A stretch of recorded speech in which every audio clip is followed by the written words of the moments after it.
ሁላችንም እናማትባለን።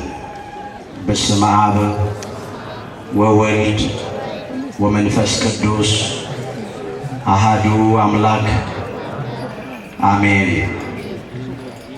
ክቡር አባታችን መልአከ ገነት ቆሞስ አባ ናትናኤል የዚሁ ቤተክርስቲያን አስተዳዳሪ፣ የተከበራችሁ አባቶቼ ሊቃውንተ ቤተክርስቲያን በየማዕረጋችሁ፣ አባቶቼ ካህናት፣ በአገልግሎት የምትመስሉኝ ወንድሞቼ መምህራነ ወንጌል፣ ወንድሞቼ ዲያቆናት፣ የእግዚአብሔር ልጆች፣ የድንግል ማርያም ወዳጆች እንደምን አረፈዳችሁ።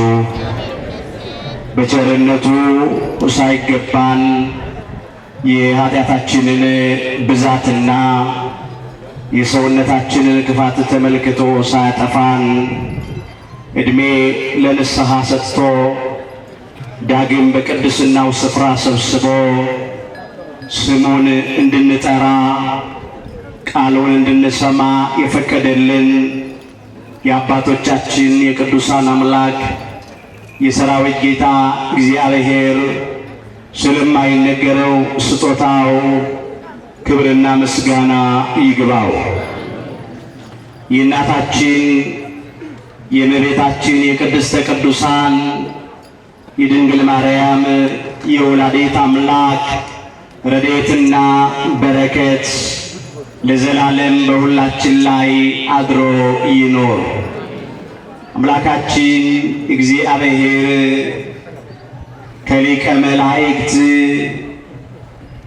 ከመጋቤ ብሉይ ከአኀዜ መንጦላዕት መልአከ ምክሩ ለእግዚአብሔር ተብሎ ከሚጠራው ከመልአከ ምሕረት ከመልአከ ኃይል ከቅዱስ ሚካኤል ረድኤትና በረከት ሁላችንንም ያሳትፈን። የምስጢር ባለቤት አምላካችን እግዚአብሔር ለሁላችንም ምስጢሩን ገልጦ ያስተምረን። ወደ ዛሬው ዕለት ትምህርት ከመሄዳችን በፊት በቅድሚያ እግዚአብሔር አምላካችን ሁላችንን በቸርነቱ ጠብቆ እንኳን ሊቀ መላእክት ለቅዱስ ሚካኤል ዓመታዊ መታሰቢያ ክብረ በዓልና እንዲሁም ለካህኑና ለንጉሡ ለጠቢቡና ለጻድቁ ለቅዱስ ላሊበላ ዓመታዊ የዕረፍት መታሰቢያ ክብረ በዓል በሰላም አደረሰን አደረሳችሁ። እዚህ ያደረሰንን አምላካችን እግዚአብሔርን በደንብ አድርገን ሁላችንን እናመስግን።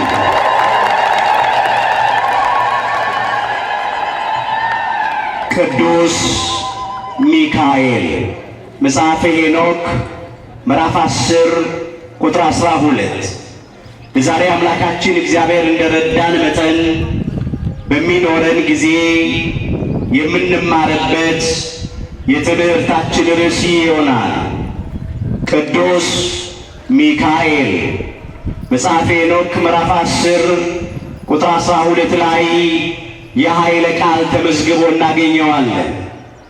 ዛሬ በዚህ ርዕስ ለመማር የመረጥንበት ምክንያታችን ሁላችን እንደምናውቀው በዚህ በሰኔ 12 ቀን ከምናከብራቸው ዓመታዊ መታሰቢያ ክብረ በዓላት መካከል አንዱ አሁን እያከበርን ያለነው የሊቀ መላእክት የቅዱስ ሚካኤል ክብረ በዓል ነው።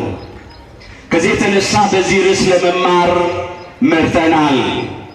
በዚህ ርዕስ ውስጥ በመጀመሪያ ቅዱስ ሚካኤል ማን እንደሆነ እንመለከታለን። ሁለተኛ የቅዱስ ሚካኤል የስሙ ትርጉም ምን እንደሆነ እንመለከታለን። ሶስተኛ ቅዱስ ሚካኤል በዛሬው ዕለት ያደረገውን ነገር አንስተን ዛሬኛ ከዚህ ምን ልንማር እንደሚገባን ተመልክተን እንጠቀልለዋለን።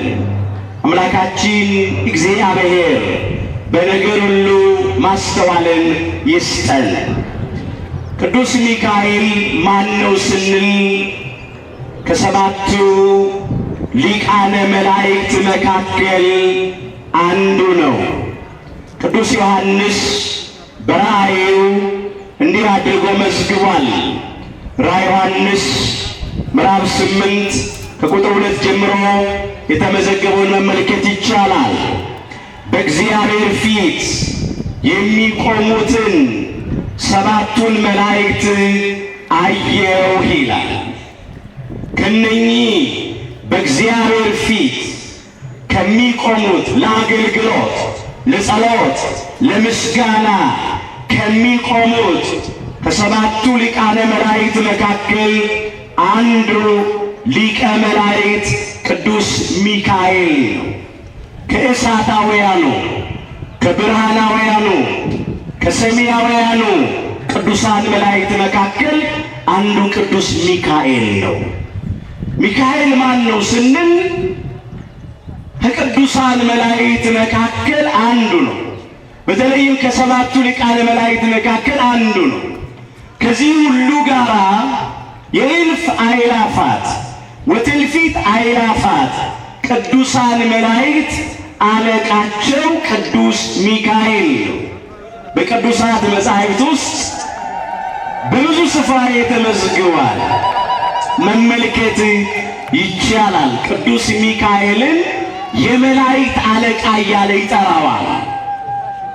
በዛሬው ዕለት እንዲነበብ በግጻዌው ከታዘዘው የመጽሐፍ ቅዱስ ክፍል የያዕቆብ ወንድም የይሁዳ መልእክት አንድ ምዕራፍ ብቻ ነው ያለው። ቁጥር 9 ላይ የመላእክት አለቃ ሚካኤል ብሎ አምጥቶታል። ቅዱስ ሚካኤል ማን ነው ስንል የመላእክት አለቃቸው ነው። ለዚህ ነው ቅዱስ ሚካኤል ማን ነው የሚለውን ያነሳ ነው። የቅዱስ ሚካኤል የስሙ ትርጉም ምንድን ነው? ይህንን እንመለከታለን። ሚካኤል ቃሉ የዕብራይስጥ ወይም የጥንት አረማይክ ነው። ሚ የሚለውን መኑ ይለዋል። ካ የሚለውን ከመ ይለዋል። ኤል የሚለው የእግዚአብሔር ስም ነው። ጌታ አምላክ ማለት ነው። ሚካኤል ማለት መኑ ከመ ኤል፣ እንደ እግዚአብሔር ያለ ማን ነው? መኑ ከመ አምላክነ፣ እንደ አምላካችን ያለ ማን ነው? መኑ ከመ እግዚአብሔር፣ እንደ እግዚአብሔር ማን ነው? የስሙ ትርጉም በኦሪት ዘዳግም ምዕራፍ 33 ቁጥር 26 ላይ በግልጽ ተመዝግቧል። እንደ እግዚአብሔር ያለ ማንም የለም ማለት ነው። ክብር ምስጋና ይግባው አምላካችን እግዚአብሔር። ቅዱስ ሚካኤል የስሙ ትርጉሜ ነው። በቅዱሳን መላእክት ስም ላይ ያለው ኤል ኤል ኤል የሚለው ስም የእግዚአብሔር ስም ነው። ጌታ አምላክ ማለት ነው። ፈጣሪ አምላክ ማለት ነው። እግዚአብሔር ማለት ነው። ሚካኤል ስንል እንደ እግዚአብሔር ማን ነው? እንደ እግዚአብሔር ያለ ማንም የለም ማለት ነው። እውነት ነው። እንደ እግዚአብሔር ያለ ማንም የለም፣ ማንም የለም ወገኖቼ። በባህሪው ሞት የሌለበት፣ በመንግስቱ ሽረትና እልፈት ለውጥ የሌለበት የዘላለም ንጉሥ እንደ እግዚአብሔር ያለ ማንም የለም። የኃያላን ኃያል፣ የአማልክት አምላክ፣ የነገሥታት ንጉሥ እንደ እግዚአብሔር ያለ ማንም የለም። ፍጥረቱን የሚታገስ ብዙ ዘመን የሚሸከም አይቶ እንዳላየ ሰምቶ እንዳልሰማ የሚያልፍ እንደ እግዚአብሔር ያለ ማንም የለም።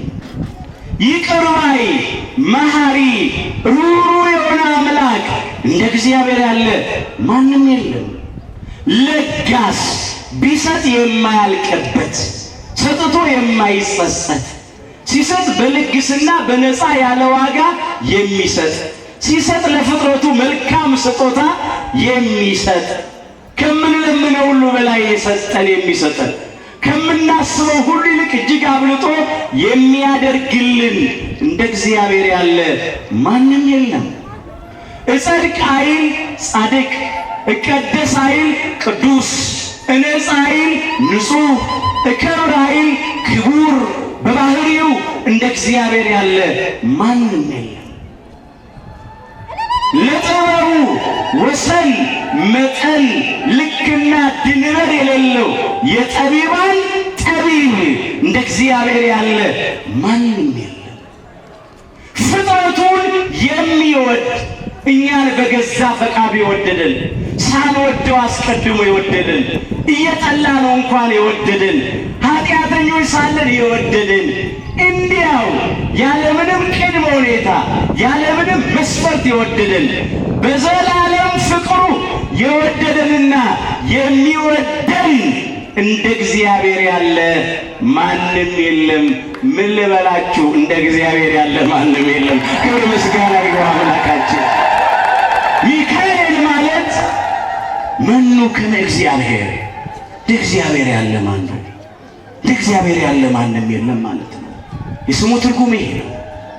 እንግዲህ ቅዱስ ሚካኤል በቅዱሳት መጻሕፍት ውስጥ ብዙ ጸጋ እንደተሰጠው፣ ብዙ ስልጣን እንዳለው፣ ብዙ ስራ እንደሰራ፣ ብዙ ገቢረ ተአምራት እንዳደረገ በስፋት ተመዝግቧል።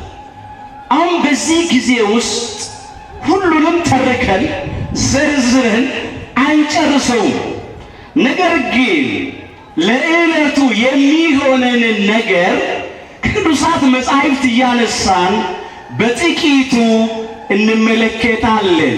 በድጋሚ አምላካችን እግዚአብሔር በነገር ሁሉ ማስተዋልን ይስጠን። ስንነሳ ቅዱስ ሚካኤል ነው ያለው። እንግዲህ ቅዱስ ሚካኤል ምን አደረገ? ወደ ዛሬው ታሪክ ለመምጣት ወደ ኋላ መለስ ብለን ጥቂት ነገር ማንሳት አለብን። ቅዱስ ሚካኤል ስለ እግዚአብሔር ሕዝብ እንዲቆም ከእግዚአብሔር ለኛ የተሰጠ ነው። ነቢየ እግዚአብሔር ቅዱስ ዳንኤል ትንቢት በሚናገርበት ዘመን እንዲህ አድርጎ ይህንን አምጥቶታል። ትንቢተ ዳንኤል ምዕራፍ 12 ከቁጥር 1 ጀምሮ የተመዘገበውን እንመልከት። በዚያ ዘመን ይላል። በተለይ ይሄ ቃል የተነገረው ስለ መጨረሻው ዘመን ነው።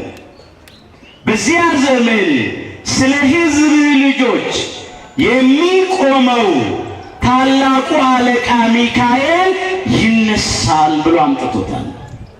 አዎ ሊቀ መላእክት ቅዱስ ሚካኤል ለእግዚአብሔር ሕዝብ ቆሟል፣ ይቆማል። ለጊዜው በብሉይ ኪዳን ለሕዝበ እግዚአብሔር ለእስራኤል ዘሥጋ ቅዱስ ሚካኤል ቆሞላቸው ነበር። እንዴት ነው ቅዱስ ሚካኤል ለሕዝበ እግዚአብሔር ለእስራኤል ዘሥጋ ቆሞላቸው የነበረው? መቆም ማለትስ ምን ማለት ነው? ይቆምላቸዋል ሲል ምን ማለት ነው? እንደዚህ ነው። ለጊዜው ለእስራኤል ዘሥጋ ቆሞላቸዋል። ብዙ ጊዜ ሁላችን የምናውቀው ታሪክ ነው። ለ430 ዘመን በግብፅ ከኖሩ በኋላ አምላካችን እግዚአብሔር የሕዝቡን ጩኸት አድምጦ እንባቸውንም ተመልክቶ ያድናቸው ዘንድ ወደደ፣ በረድኤትም ወረደ። ያን ጊዜ እንዲህ ሆነ።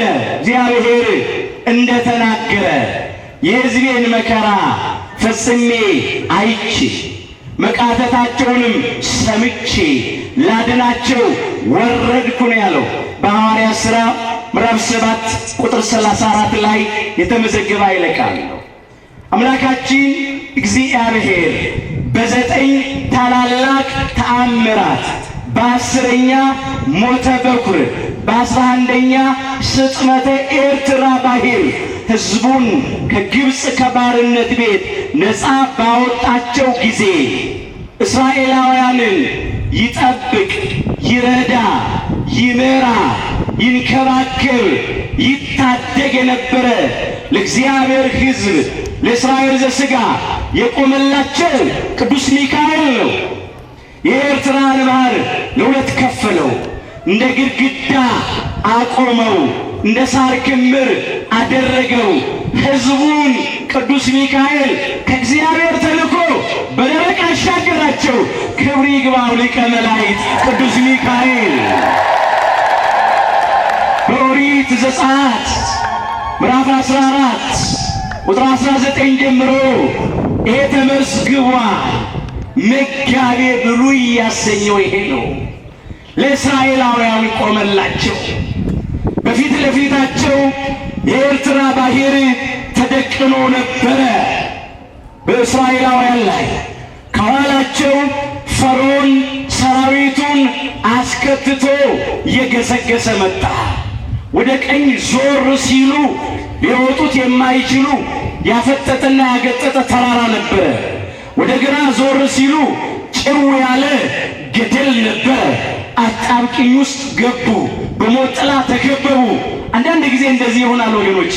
ከፊት ለፊታችን እንደ ኤርትራ ባህር ያለ ነገር ይደቀናል። ከኋላችን እንደ ፈርዖን ያሉ ክፎች ሰራዊታቸውን አስከትተው ያሳድዱናል፣ ያስጨንቁናል። ወደ ቀኝ ዞር ስንል ልንወጣ የማንችለው እንደ ተራራ ያፈጠጠ ነገር ይገጥመናል።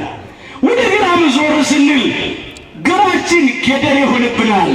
እግዚአብሔር ግን በዚህ ውስጥ ድንቅ የሥራውን ይሠራል፣ ተአምራቱን ያደርጋል።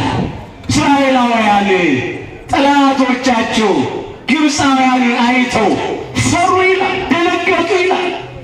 ሊቀ ነቢያት ሙሴንና ካህኑ አሮንንም እንዲህ አሉ፣ ላናመልጣቸው ለምን ወጣን?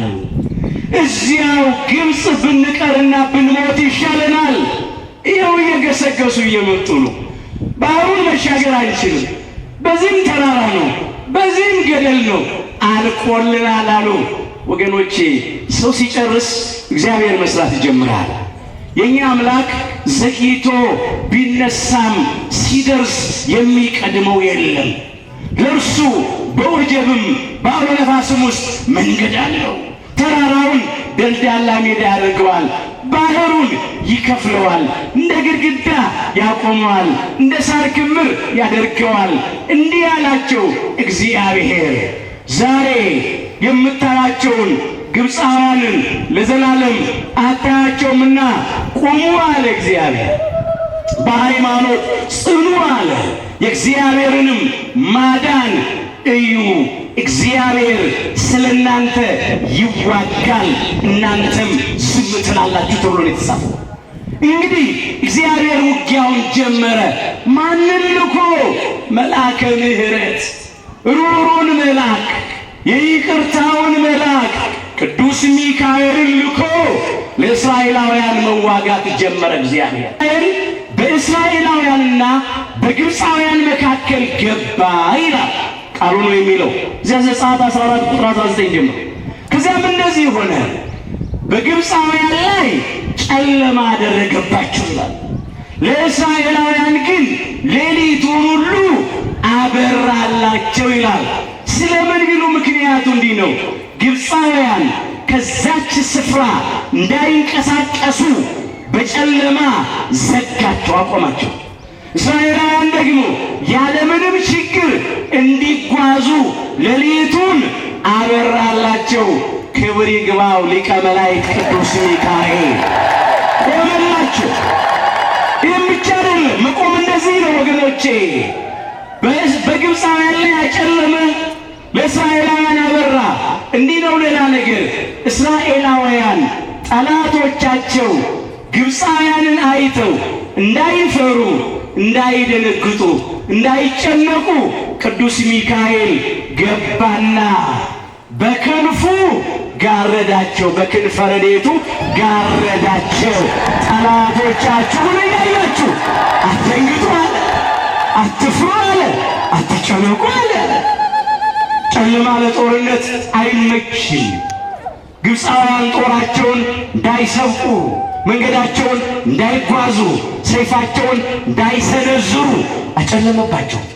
ለእስራኤላውያን ግን በነፃነት ያለ ፍርሃት ያለ ንጋጤ ሁሉን ነገር እያዩ እንዲጓዙ ሌሊቱን አበራላቸው። ጉዞ ቀጠሉ። ባህሩ ጋር ደረሱ። ኤርትራ ባህር ጋር ደረሱ። ያን ጊዜ ቅዱስ ሚካኤል ባህሩን ከፈለው። ሊቀ ነቢያት ሙሴ በትሩን አንስቶ በበትሩ ባህሩን የኤርትራን ባህር ሲመታው ቅዱስ ሚካኤል አብሮ ነበረ። እሱ ነው የከፈለው። ከእግዚአብሔር ተልኮ ከፈለ። እስራኤል በደረቅ ተሻገሩ ይላል። በደረቅ ተሻገሩ። እስራኤላውያን በሙሉ ተሻግረው ካበቃ በኋላ ግብፃውያን ደግሞ ሞከሩ ይላል። እስራኤል የተሻገሩት በእምነት ነው። ግብፃውያን ግን እምነት አልነበራቸውም። ጣዖት አምላኪዎች ናቸው፣ ግፈኞች ናቸው። በብዙ የእስራኤላውያን ደም የታጠቡ ነፍሰ ገዳዮች ናቸው። ነገር ግን እንደ እስራኤላውያን የሚሻገሩ መስሏቸው ሞከሩ ይላል። ግብፃውያን ተጠቅልለው ከገቡ በኋላ እግዚአብሔር ነፋስ አንስቶ ውሃውን መለሰው ይላል። ውሃ ፈርዖንና ሰራዊቱን ከነፈረሶቹ ደፈናቸው፣ በባህር ተዋጡ። የፈርዖንና የሰራዊቱ መገስገስ ሕዝበ እግዚአብሔር እስራኤል ዘሥጋን ማሳደድ እስከ ኤርትራ ባህር ብቻ ነው። አልተሻገሩም፣ አይሻገሩም። ክብር ይግባው አምላካችን እግዚአብሔር። ጠላት አይሻገርም፣ ጠላት አይሻገርም። ቃሉ እንደዚህ ነው የሚለው። ዛሬም አትፍሩ፣ አትደንግጡ። በየትም ቦታ በቅርብም ይሁን በሩቅ ከውስጥም ይሁን ከውጪ በተለያየ መንገድ በኢትዮጵያና በኢትዮጵያውያን ላይ በተለይም የአዲስ ኪዳን እስራኤል በምንባል እስራኤል ዘነፍስ በተባልን በእኛ በክርስቲያኖች ላይ የዘመኑ ፈርዖኖችና ፈርዖናውያን ጦራቸውን ቢሰብቁ ሰይፋቸውን ቢሰነዝሩ ምንም አይነት ነገር ቢያደርጉ አይሻገሩም። መጨረሻቸው ጥፋት ነው፣ ውድቀት ነው። ቅዱስ ሚካኤል ይቆምልናል፣ ይቆምልናል። ቆመላቸው። ቅዱስ ጳውሎስ በዕብራውያን መልእክቱ ምዕራፍ 11 ይህንን እንደዚህ አድርጎት አምጥቶታል። ቁጥር 29 ጀምሮ በደረቅ ምድር እንደሚያልፉ ይላል። እስራኤል ዘሥጋም ነው። በኤርትራ ባህር በእምነት ተሻገሩ ይላል። የግብፅ ሰዎች ግን ሲሞክሩ ተዋጡ ነው የሚለው። በእምነት የሆኑት የእግዚአብሔር ሕዝብ እስራኤላውያን በእምነት ተሻገሩ። እነኛ ግን ሲሞክሩ ተዋጡ። ዛሬም የምንሰማው ብዙ ነገር አለ። ብዙ አስጨናቂ ነገሮች እንሰማለን፣ እናያለን። እኛም አንዳንድ ጊዜ ያለቀልን ይመስልናል። እንደ ባህር ከፊታችን የተደቀነ ችግርና መከራ አለ። እንደ ተራራ ያፈጠጠ የሚወጣ የማይመስል ችግርና መከራ አለ። እንደ ገደል እንወድቅበታለን፣ እንሰበርበታለን የምንል ችግር አለብን።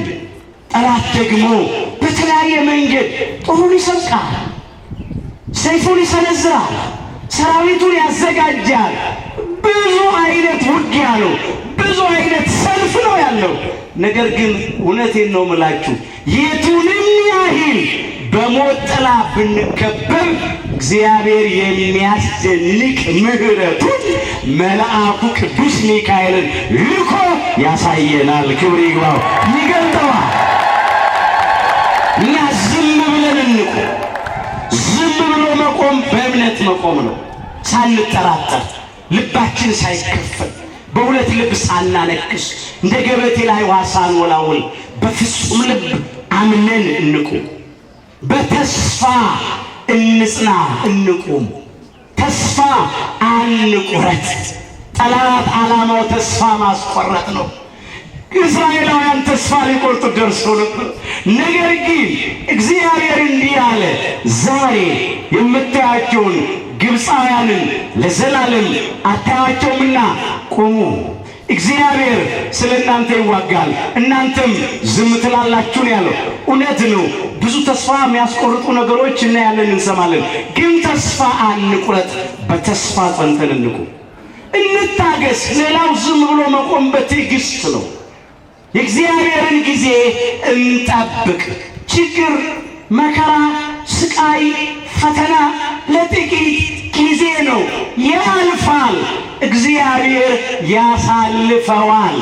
ዛሬም የከበበንን የሚያስጨንቀንን ነገር ሁሉ አምላካችን እግዚአብሔር መልአኩ ቅዱስ ሚካኤልን ልኮ ያሳልፍልን። ከዚያ እንዲህ ማለት እንችላለን እንደ እስራኤል እግዚአብሔር ተዋጊ ነው፣ ስሙ እግዚአብሔር ነው እያልን እንዘምራለን። በዘጸአት 15 ቁጥር 3 ላይ ይህንን ያሉት ማዳኑን አዩ፣ ታምራቱን አዩ፣ ድንቅ ሥራውን አዩ። የግብፃውያንን በድን በኤርትራ ባህር አሳያቸው እግዚአብሔር። ያን ጊዜ እንዲህ አሉ፣ እግዚአብሔር ተዋጊ ነው፣ ስሙም እግዚአብሔር ነው አለ። አዎ እግዚአብሔር ሲዋጋ አይታይም። ከጣለ በኋላ ነው፣ ከሰበረ በኋላ ነው፣ ካደቀቀ ካዋረደ በኋላ ነው። አሁንም እግዚአብሔር መልአኩን ልኮ ከሁሉ ያድነናል፣ ከሁሉም ያድነን አምላካችን እግዚአብሔር። ቆመላቸው፣ እየመራቸው እንዲህ አድርጎ ወሰዳቸው። እንዳይርባቸው ቅዱስ ሚካኤል ከሰማይ መና አውርዶ መገባቸው። እንዳይጠማቸው ከአለት ከጭንጫ ከድንጋይ ውሃ አፍልቆ አጠጣቸው። ቀን ፀሐይ እንዳያቃጥላቸው፣ ሌሊት ጨለማ እንዳያስደነግጣቸው በደመና ጋረዳቸው። ቀን በደመና ጋረደ፣ ፀሐይ እንዳያቃጥላቸው። ሌሊት በብርሃን አምድ መራቸው፣ ጨለማው እንዳያስደነግጣቸው። ዮርዳኖስን ከፍሎ አሻገራቸው። ጽኑን የኢያሪኮን ቅጥር አፈረሰላቸው። ሊቀ መላእክት ቅዱስ ሚካኤል አሕዛብን አባረረ ከምድረ ርስት ከከነዓን ከዛሬቱ ኢየሩሳሌም እስራኤልን ወስዶ ተከለ። እንዲህ ተብሎ እንደተጻፈ በመንገድ ሁሉ ይጠብቁ ዘንድ እነሆ መልአኬን እኔ አዛለሁ አለ። በኦሪት ዘጸአት ምዕራፍ 23 ከቁጥር 20 ጀምሮ የተመዘገበውን ኃይለ ቃል መመልከት ይቻላል። እንደዚህ ብሎ ነው ያመጣው።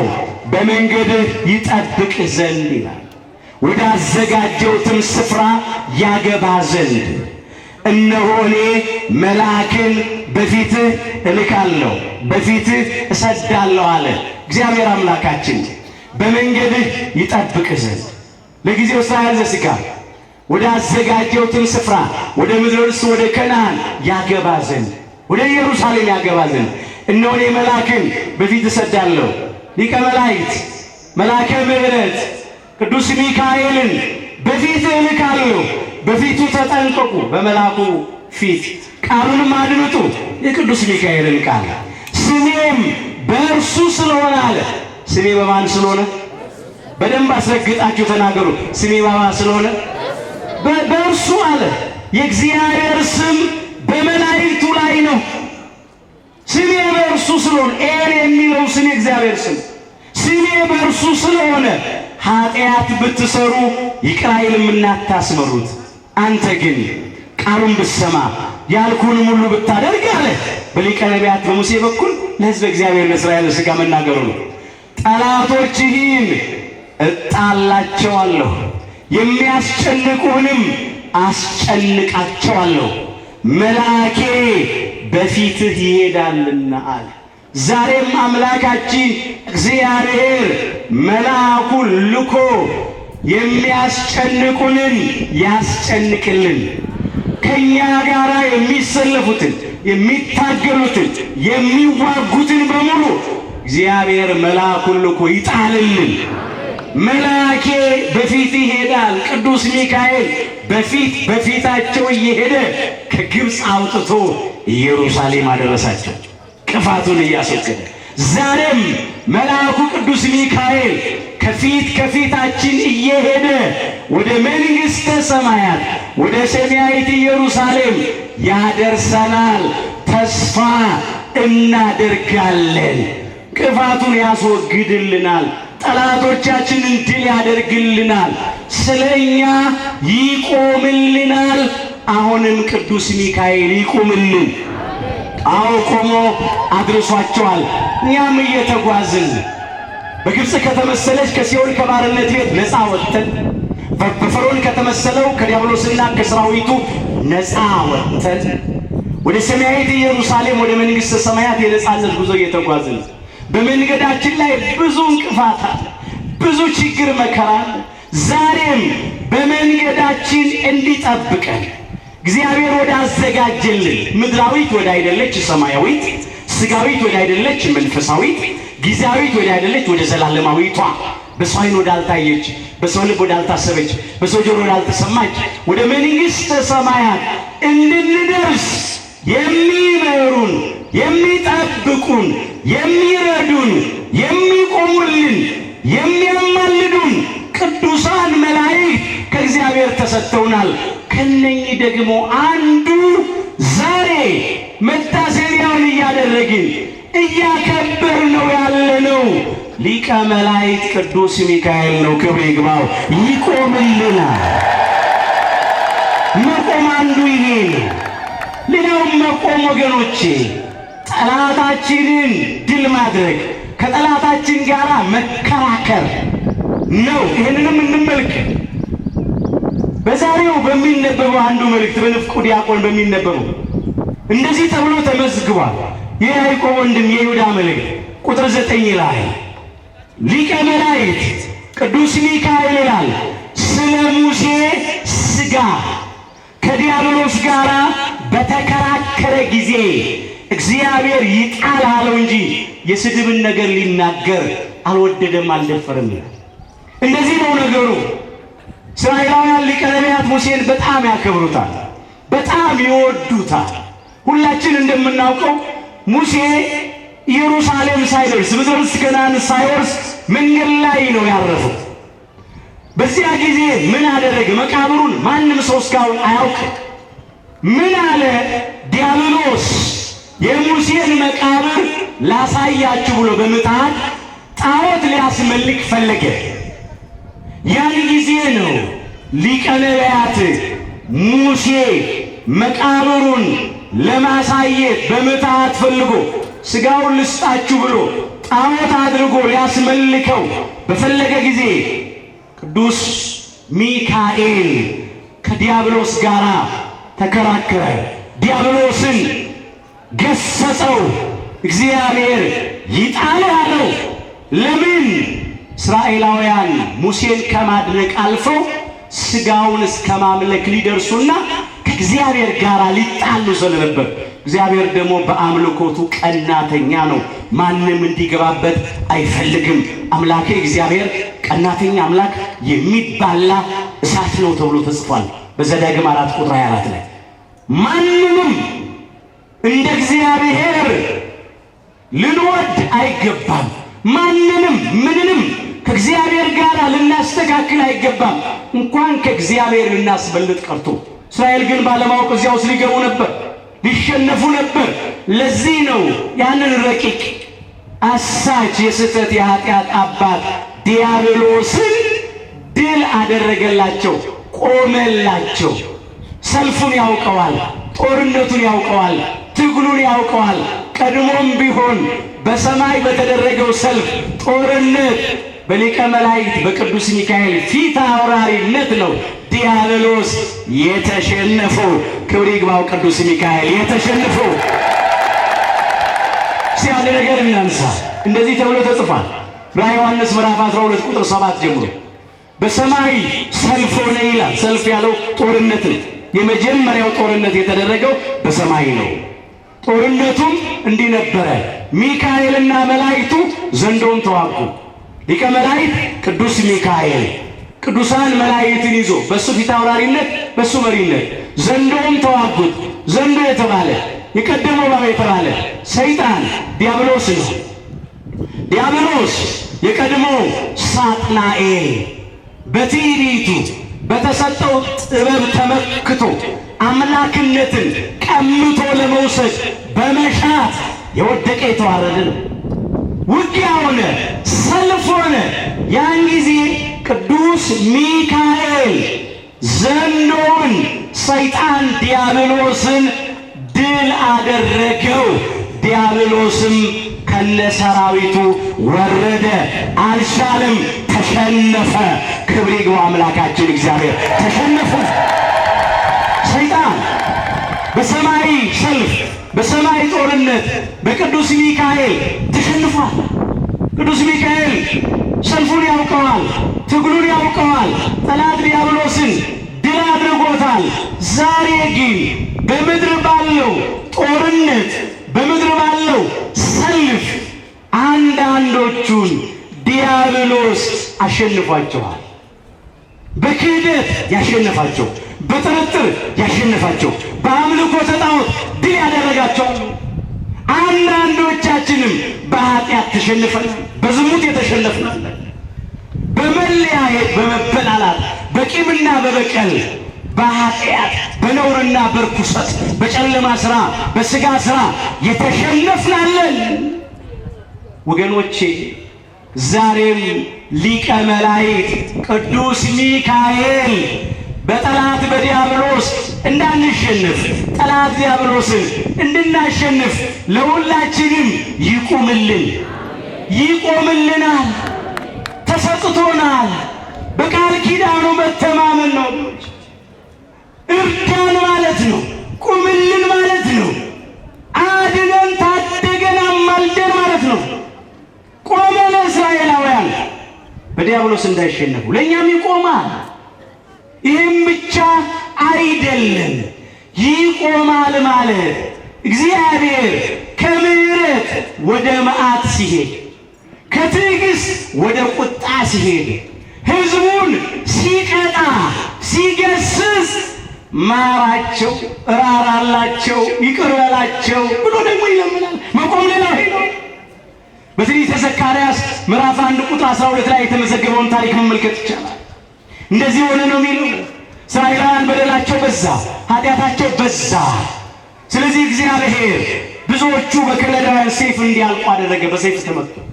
ከሰይፍ የተረፉት በረሃብ አለቁ፣ እንደ ቅጠል ረገፉ። ከረሃብ የተረፉት በበሽታ ተቀሰፉ፣ መድኃኒት በሌለው በሽታ። ጥቂቶች ተማርከው ባቢሎን ወረዱ፣ ተሰደዱ። ያን ጊዜ 70 ዓመት ሙሉ በባቢሎን በመከራ በሚሰቃዩበት ጊዜ ቅዱስ ሚካኤል እንዲህ ብሎ እግዚአብሔርን ለመነው፣ ማለደላቸው፣ ጸለየላቸው፣ ቆመላቸው። እንዲህ አለ፣ አቤቱ የሰራዊት ጌታ እግዚአብሔር ሆይ እነዚህ 70 ዓመት ሙሉ የተቆጣሃቸውን ኢየሩሳሌምንና የይሁዳን ከተሞች የማትምራቸው እስከ መቼ ነው? ማራቸው እንጂ ይቅር በላቸው እንጂ በቃ በላቸው እንጂ። ተቀጡ፣ ተገሰጹ አለ።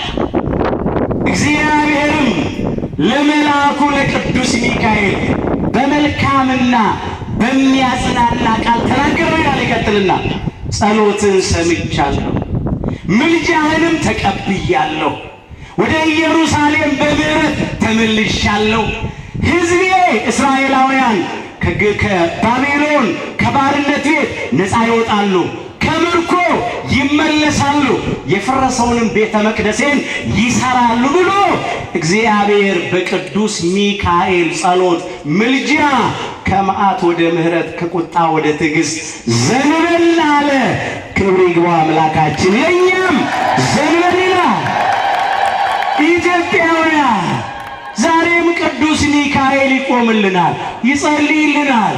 የሰራዊት ጌታ እግዚአብሔር ሆይ እነዚህ ብዙ ዓመት ያዘንክባቸውን የምትቀጣቸውን የምትገስጻቸውን ኢትዮጵያውያንን ማራቸው ይላል። ዛሬስ እኛው መከራው ከቦን የለ እንዴ? ረሃብተኞች ነን፣ ችግረኞች ነን፣ በሽተኞች ነን። ገና እርስ በርስ እየተለያየን እየተበላላን እየተነካከስን ነው ያለነው። አዎ አሁንም መከራችን አላበቃም። ወገኖቻችን ስደተኞች ናቸው። ስንቶቹ ያልፍልናል ብለው አለፈባቸው። ድንበር ሲያቋርጡ በድንበር ጠባቂዎች የተገደሉ አሉ። በባህር ውስጥ የሰጠሙ አሉ። አራዊት የበሏቸው አሉ። በቁማቸው ሳይሞቱ ዓይናቸውን ጎልጉሎ ያወጧቸው፣ ኩላሊታቸውን ጎልጉሎ ያወጧቸው አሉ። ያልፍልናል ብለው ብዙዎች መንገድ ላይ አለፈባቸው። ዛሬም እንኳን በተለያዩ አካባቢዎች በዓለም ውስጥ ኢትዮጵያውያን መከራቸውን እያዩ ነው ያሉት። እግዚአብሔር በቃችሁ ይበለን። ይህን የመከራችንን ጊዜ የችግራችን የስቃችንን ጊዜ ያሳልፍልን። ዛሬም ክፎች በዘሩት የጥላቻ ዘር የጎጠኝነት ዘር ስስ እየተባላን እየተነካከስን እየተጣላን አይደለም። ስለዚህ እንዲህ የሚል መልአክ ያስፈልግ የሚቆምልን አቤቱ የሰራዊት ጌታ እግዚአብሔር ሆይ ኢትዮጵያውያንን ማራቸው፣ ኢትዮጵያውያንን ይቅር በላቸው የሚልልን መልአክ የሚቆምልን። የሚቆሙብን ሞልተዋል። የሚቆሙብን ግፈኞች፣ ጨካኞች፣ እግዚአብሔርን ማይፈሩ ሰውን የማያፍሩ ሆዳቸው አምላካቸው፣ ክብራቸው በኖራቸው ሐሳባቸው ምድራዊ መጨረሻቸው ጥፋት የሚሆኑ የሚቆሙብን ሞልተዋል። ዛሬ የሚቆምልን ቅዱስ ሚካኤል ከእግዚአብሔር ተሰጥቶናል። አሁንም ይቆምልን፣ ይቆምልን። ባላጋራችን ጽኑ ነው። ባላጋራችን ረቂቅ ነው። ባላጋራችን ምንም ስልጣን ባይኖረው ዲያብሎስ ኃይል ግን አለው። ስለዚህ እንዲቆምልን ቅዱስ ሚካኤል እግዚአብሔርን እንማጸኑ፣ ይቆምልናል። አቅም የሌለው ሰው፣ ጽኑ ብርቱ ባላጋራ ያለው ሰው የሚከራከርለት፣ የሚሟገትለት፣ የሚቆምለት ጠበቃ ይቀጥራል። ጠበቃው እሱን ወክሎ ስለሱ በፍርድ አደባባይ ይሟገታል፣ ይረታለታል። እኛ ደግሞ በነፃ ያለ ዋጋ የሚቆምልን ብርቱ አሸናፊ ማንም የማያሸንፈው መልአክ ቅዱስ ሚካኤል ከእግዚአብሔር ተሰጥቶናል። አሁንም ይቆምልንና ጠላታችን ይርታል። በዚያ ዘመን ስለ ሕዝብ ልጆች የሚቆመው ታላቁ አለቃ ሚካኤል ይነሳል። ለጊዜው ለእስራኤል ዘሥጋ ቆመ፣ ፍጻሜው ለእስራኤል ዘነፍስ ይቆማል። ለእኛ ለክርስቲያኖች ይቆማል። የዛሬውን ነገር ላንሳውና ልጠቅልለው። ዛሬ ቅዱስ ሚካኤል በሰኔ 12 ቀን ምን አደረገ? ብዙ አልተረክም፣ ሁላችሁ ታውቁታላችሁ። በድርሳነ ሚካኤል ተመዝግቧል፣ በየጊዜው የሚነገር ስንክሳሩም ይሰራለታል። ዛሬ ይህንን ስናነሳ በዛሬው ዕለት ቅዱስ ሚካኤል ካደረጋቸው ነገሮች መካከል አንዱ ቅድስት አፎምያን ከጠላት ከዲያብሎስ እጅ አድኗታል። የቅድስት አፎምያን ታሪክ ሁላችን እናውቃለን። ሃይማኖቷን አጽንታ ምግባሯን አቅንታ ትኖር ነበር ከባለቤቷ ከአስራኒቆስ ጋር። ሁለቱም የእግዚአብሔር ወዳጆች ነበሩ። በተለይም የአምላካችን የጌታችን የመድኃኒታችን የኢየሱስ ክርስቶስንና እንዲሁም ደግሞ የቅድስተ ቅዱሳን የድንግል ማርያምን በዓል ያከብሩ ነበር፣ ዝክር ይዘክሩ ነበር። የቅዱስ ሚካኤልም መታሰቢያ ያደርጉ ነበረ። በቅዱስ ሚካኤል ዕለት ለተራበ ያጎርሳሉ፣ ለተጠማ ያጠጣሉ፣ ለታረዘ ያለብሳሉ። እንዲህ ያደረጉ ሲኖሩ አስራኒቆስን አረፍተ ዘመን ገታው። አስቀድሞ ግን እንዲህ አለ፣ እኔ ቀድሜሽ ባልፍ የምትማጸኝበት ስዕል ብሎ የሊቀ መላእክት የቅዱስ ሚካኤልን ስዕል አዘጋጅቶ አሰርቶ ሰጣት። በዚያ ቅዱስ ስዕል ፊት ቅድስት አፎምያ ትጸልያለች። ሃይማኖትን አጥንታ ምግባሯን አቅንታ ትኖራለች። ያን ጊዜ ጠላት ዲያብሎስ ቀና። ስለዚህ ከዚህ በጎ ምግባርና ሃይማኖት ሊያወጣት ፈለገ። መጀመሪያ በባልቴት ተመስሎ መጣ፣ ሊያታልላል። ጾም ምን ያደርግልሻል? ጸሎት ምን ያደርግልሻል? ስግደት ምን ያደርግልሻል? እያለ ከዚያ በኋላ እንደገና በመነኩሴ ተመስሎ ደግሞ መጣ፣ በምታት ሊያስታት ማለት ነው። ይህንን ሁሉ አልቀበልም አለች እሷ። ሃይማኖቴን አጸናለሁ፣ ምግባሬን አቀናለሁ፣ ለተራባ ጎርሳለሁ፣ ለታረሳ ለብሳለሁ፣ ምጽዋት እመጸውታለሁ። የእግዚአብሔር ቃል ይህንን የሚለዋል መሰረት ስላላት በልማድ ብቻ አይደለም የምትኖረው።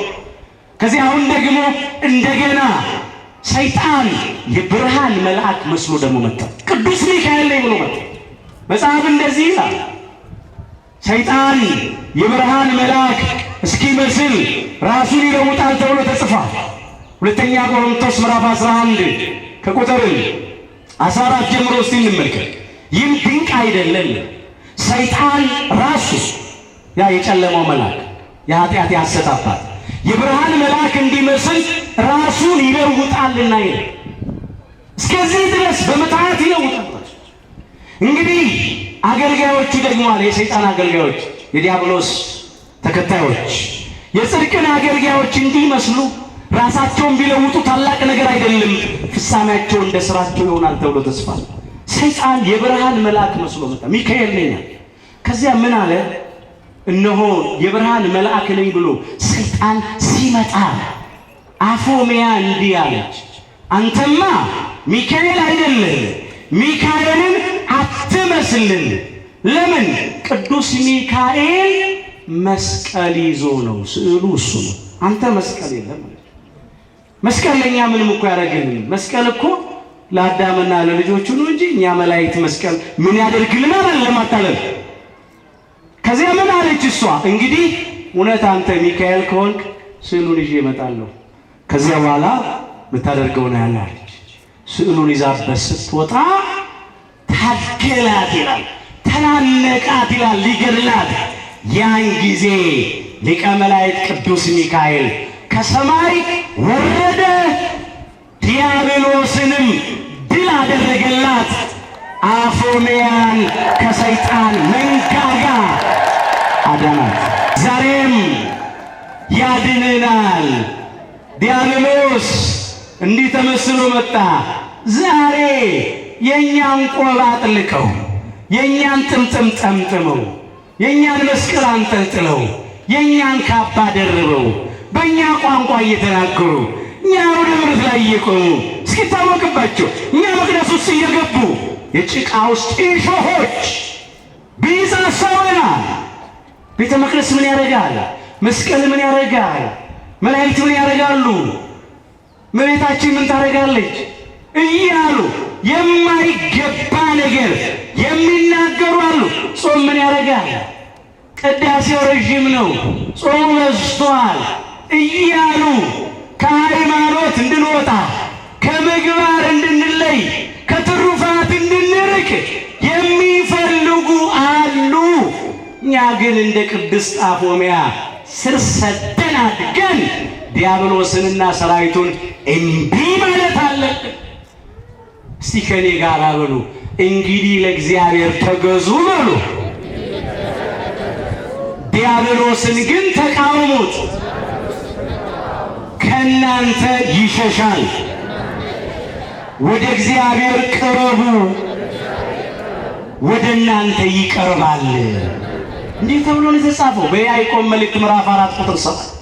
ቅድስት አፎሚያ ለእግዚአብሔር እየተገዛች ዲያብሎስን እየተቃወመች ኖረች። ስለዚህ ዲያብሎስንም ድል አደረገች። ቅዱስ ሚካኤል መጣ። እኛም ሃይማኖታችን እናጽና፣ ምግባራችን እናቅና፣ ስር ሰደን እንደግ። በልማድ የተመላለስንበት ዘመን ይብቃ። ዛሬ ከባድ ጊዜ ነው። ትንቢት የሚፈጸምበት ነው። ምሳሌ የሚደርስበት ዘመን ነው። ያኔስ መስቀል ሳይዝ መጣ ጠላት ዲያብሎስ በምትሃት ሚካኤል ነኝ ብሎ። ዛሬ እኮ የእኛን መስቀል ይዘው የመጡት እኮ ዛሬ እኮ ተመሳስለው ነው። ግንባር ላይ አይጻፍ መቼስ። በጣም በጣም በጣም ከባድ ነው ወገኖቼ። ጀምሮ ከማቋረጥ ገብቶ ከመውጣት አምኖ ከመካድ ተሰብስቦ ከመበተን እግዚአብሔር ሁላችን ያድነን። ነበርን የሚሉ ሰዎች ሞልተዋል። ሱማ የዛሬ ላይ ያርገውና ሰይጣንም ሳጥናኤል ተብሎ የመላእክት አለቃ ነበር። በትዕቢቱ ነው ላይነሳ የወደቀው፣ ላይከብር የተዋረደው። ዛሬም ነበርኩ የሚሉ ሞልተዋል። መነኩሴ ነበርኩ፣ ባይታዊ ነበርኩ፣ መናኝ ነበርኩ፣ ቆራቢ ነበርኩ፣ ዲያቆን ነበርኩ፣ ካህን ነበርኩ፣ ሰባኪ ነበርኩ፣ ዘማሪ ነበርኩ ሞልተዋል። አፎሚያ ግን ድል አደረገች። እኛም ድል የምናደርግበትን ኃይል እግዚአብሔር ይስጣል። የድርሻችንን ከተወጣን ቅዱስ ሚካኤል ይመጣል። ግን ድርሻለን። ቅድስት አፎሚያ ድርሻዋን ተወጣች። ስለዚህ ጠላት አላሸነፈም። እንመርምር፣ የቤተክርስቲያን ሊቃውንት እንጠይቅ። ዝም ብለን እንደ ጠፍ ከብት አንነዳ። እረኛ እንደሌላቸው እንደ የዋህ በጎች ነጣቂ ተኩላዎች አይንጠቁን። ይህ አንዱ ነገር ነው ቅዱስ ሚካኤል የሰራው። ሁለተኛው እና የመጨረሻው ሁላችን የምናውቀው ነው። የባህራንን የሞት ደብዳቤ ለሰርግ ቀይሮታል። ለሰርግ ቀይሮታል። አልቋል። እንደ ሰውኛው ጠላት ክፉ እግዚአብሔርን ማይፈራ ጨካኝ ሀብት ንብረቴን ይወርስብኛል ብሎ ይሄ ልጅ ከዚያ እንዲገደል ደብዳቤ ጻፈ። ቅዱስ ሚካኤል በዚያ በባህራን የሞት ደብዳቤ ያ ባለ ሀብት በጻፈው የሞት ደብዳቤ እፍ አለበት። እፍ ሲልበት ያ ሞት ለሰርግ ተቀየረ። ለሰርግ ተቀየረ። ዛሬ ጠላቶቻችን ያዘጋጁት የሞት ደብዳቤ ይኖራል። የጻፉት የሞት ደብዳቤ ይኖራል። ነገር ግን ከታመንን ከጸናን ከእግዚአብሔር ጋር ከሆንን እግዚአብሔር መልአኩ ቅዱስ ሚካኤልን ልኮ የሞታችንን ደብዳቤ ለሕይወት ይቀይረዋል። የሐዘናችንን ደብዳቤ ለደስታ ይቀይረዋል። እኛም አናውቀው ጠላት የጻፈብን ብዙ የሞት ደብዳቤ አለ። የደገሰው የሞት ድጋስ አለ። የቆፈረው ጉድጓድ አለ። ያጠመደው ወጥመድ አለ። እግዚአብሔር አሁንም መልአኩ ቅዱስ ሚካኤልን ልኮ የጠላትን ክፉ ሥራ ያፍርስልን። የሞታችንን ደብዳቤ እግዚአብሔር ለሕይወት ይቀይርልን። ይቀይራል። ይታየን መልአከ እግዚአብሔር አውዶሙ ለለ ይፈርሆ ወያድኅኖሙ ተብሎ ተጽፏል በመዝሙር 33 ቁጥር 7 ላይ። የእግዚአብሔር መልአክ በሚፈሩ ሰዎች ዙሪያ ይከትማል፣ ይከባል፣ ይሰፍራል፣ ያድናቸውማል ተብሎ ተጽፏል። እግዚአብሔርን በፍጹም ልብ፣ በፍጹም ነፍስ፣ በፍጹም ኃይል፣ በፍጹም ሐሳብ እየወደድን የፍቅር ፍርሃት እየፈራን እያመለክን ከኖርን እግዚአብሔር መላእክቱን ይልካል። እነ ቅዱስ ሚካኤልን ይልክልናል። እኛንም ከማንኛውም መከራ፣ ፈተና፣ ችግር፣ ስቃይ ያድነናል። ቅዱስ ሚካኤል አሁንም ከእግዚአብሔር በተሰጠው ጸጋ ስልጣን ሁላችንንም ያድነን። መለመን ብቻ አይደለም፣ ማማለድ ብቻ አይደለም፣ ስለኛ መጸለይ ብቻ አይደለም፣ መራዳት ብቻ አይደለም። ከክፉ ሁሉ መላእክቱ እግዚአብሔር በሰጣቸው ጸጋ ያድኑናል።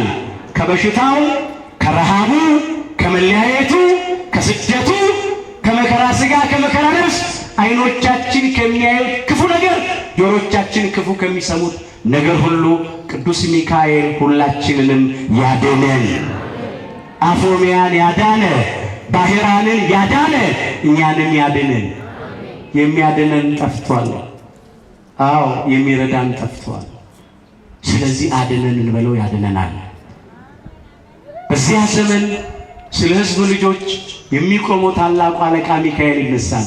በተለይ በዚህ ዘመን ትንቢት በሚፈጸምበት ምሳሌ በሚደርስበት አሁን የአውሬ መንገድ ጠራጊዎች ተነስተዋል። በሐሳዊ መሲህ ዘመን ነው። በዚያ ዘመን ብዙ ሐሰተኞች የበዙበት ዘመን። በዚህ ዘመን ብቻችንን ጠላታችን ዲያብሎስን ማሸነፍ አንችልም።